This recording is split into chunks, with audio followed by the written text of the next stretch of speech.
Hey there everybody, this is Gary. Welcome back to the channel, Constricted and Addicted.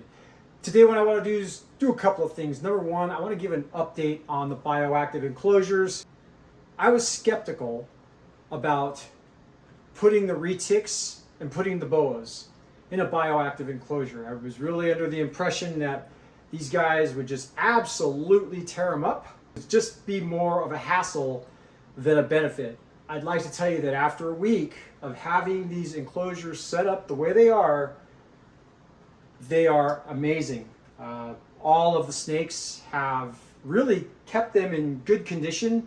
I think they've all found themselves acclimated to their environments. I have my lavender albino Jampea calatoa up here, who she's a pusher, and she's been pushing on her enclosure since I got her, and I hate to see her do that. But ever since putting her in this enclosure right here, I haven't seen her push at all. She has not been pushing on the glass. I think maybe all of the new stuff in her enclosure has given her something else to focus on. I'm not sure. But that is one of the biggest benefits, if nothing else, that I've gotten from adding everything, or I don't know if so much that going bioactive has anything to do with her not pushing anymore, but all the plants in there, she just likes to curl up right into the center of them, or she goes into her hide where she's at now. The only animal that I have that's kind of making a mess is my Suriname. My Suriname is, I can see, like I come in here in the morning and I can see that he's been cruising around the enclosure. So what I'm going to do is I'm going to go ahead, we're going to put Ruby back into hers, and then give a little quick tour on what these guys are doing. You can see she's very active. She shed this morning, and I tell you what a beautiful, beautiful golden child reticulated python. She's 25% calatoa, and that iridescent shine that she has is just incredible right after she sheds. Actually, even when she's in shed, the iridescence on her is just amazing. I got her from Prodigy Pythons, and she's a game changer. She's definitely an amazing animal. I love her. So let's take a look at the enclosures and see how they're holding up.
So in light of everything that's happened with this last fatality with a large constrictor and the gentleman who passed away, I know that there's a lot of people who are talking irresponsible reptile keeping is to blame, just a whole bunch of things. It's not the snake's fault.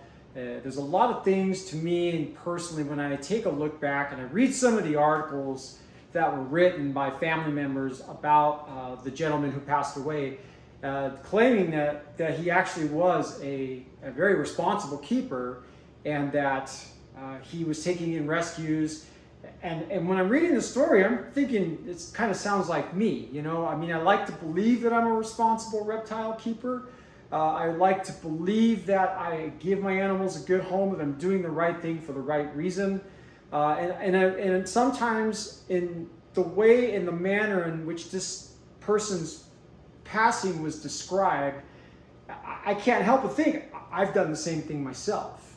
You know, with a large constrictor, I let it get around me, but I've been able to get it off. I mean, I've never had a constrictor around me that I can't get off me, and typically I do not let it close coils around my neck. That's just something I don't let happen, but I can't tell you how many times that I've picked up a large constrictor, maybe by myself, or I've let it get around me and I feel safe with it around me. But it's in that split moment when something can happen that we have what takes place in Pennsylvania. So, you know, my heart goes out to the family. My heart goes out to the gentleman. I don't know what he was doing in his home. I don't know, you know, what was taking place when the incident happened. But I can only think that I myself, I'm sure, have been in that same position. These animals don't have arms and legs. They have muscle. They are large animals and they have muscle. So when they want to grip onto something, obviously they're going to hold on with all their might. Maybe the snake was reaching for something and it got far out, and maybe that's what caused it to constrict. Things happen quickly, and who knows? We weren't there. So what I want to do, and I know I've seen a lot of videos going out, and I think in my mind, the more people that we have demonstrating how to get larger constrictors out, especially reticulated pythons. Now, I say especially reticulated pythons because none of the boa constrictors in my possession have any sort of cage defensiveness or feeding response when I open up. Emma is also very, very mellow. She doesn't have a feeding response, but that's how people get bit. That's how injuries happen. We get complacent. We take for granted that we have an animal that doesn't exhibit the same behaviors as other animals do. We let our guard down and something happens. So what I want to do is show you, kind of walk through what I do. I am going to do this as if she does have a feeding response. So that way, if anybody has any questions, or you know, if you've got a larger constrictor, this happens all the time. People with reticulated pythons is they don't realize that this cute little reticulated python is going to get big. Emma is 3 years old, so I'm going to pull her out real quick. With Emma, like I said, I have retics in that room. If once I start messing with the glass, they're already out. They're checking out what's going on. Emma's kind of like, whatever, you know. So we're going to open up and get her out. So the first thing I want to do is find where she is. So she's large, she's not out, she's under her hide. So typically, with most retics, you open the glass up, and they're already poking their head out, find out what's going on. She hasn't done that. So what I want to do with her, since I know she's underneath her hide, is I'm going to pull her hide out, but I'm going to use her hide as a shield, so that if she was to lunge at me, she would hit her plastic hide and not me. So what I do is, glass is all the way open, pick it up, keep it towards me. So there she is. I'm not going to stand in front of the camera, because if she had a feeding response, the last place that I want to be is in front of that glass. So what I would do personally is I would walk over as far as I can, and I would shut the glass. Now I've got a shield between me and her, and I'm going to open up this side. I have a large hook. This is what I use on her and Athena when I get them out. And what I do is I'm just going to rub her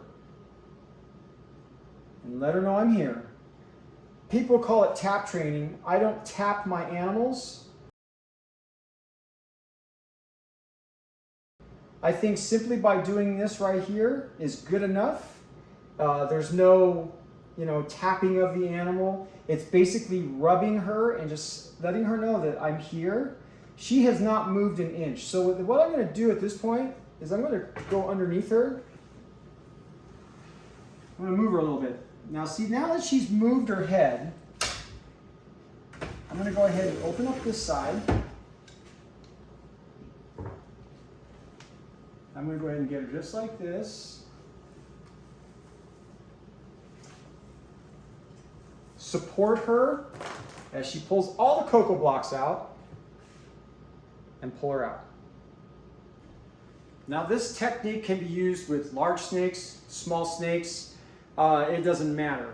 The most important thing is that you read the behavior of the snake before you open up the enclosure. You find out where the snake is in the enclosure, and whatever you do, you protect yourself from the animal being able to lunge at you and potentially hurt itself or you. I don't have any reticulated pythons that are going to come out and they strike right when I open up the enclosure. I have Georgia, who will immediately get curious as soon as I get close to her enclosure. She is like right at the glass going, hey, what's going on? Emma, on the other hand, is more, laid back, very socialized, I believe. But again, this is an animal right here that's capable of causing some damage. And this is where people can get complacent because we figure they're not going to do anything. They're not going to cause any harm. She's a big baby. She's a big, softie. She's a sweetheart, and she's getting away. But, and on top of it, she's in shed right now. Her belly is pink, so I can tell also that she's in a cycle where most snakes feel uncomfortable. So this was really a good lesson in seeing if it was a good time to get her out. But then again, it also shows me how mellow she is. And she's just a wonderful animal. Our animals are our responsibility. When we have incidents take place, 100% of the time, it's not the snake's fault. It's the owner's fault. And it's important for me to understand where I went wrong so that mistake doesn't happen again. In 30 years of keeping snakes, I have had one bite that was pretty bad, and it was my fault. So the longer I keep these animals, the more educated I want to become, and the more I want to really implement that into my keeping so that I can enjoy them.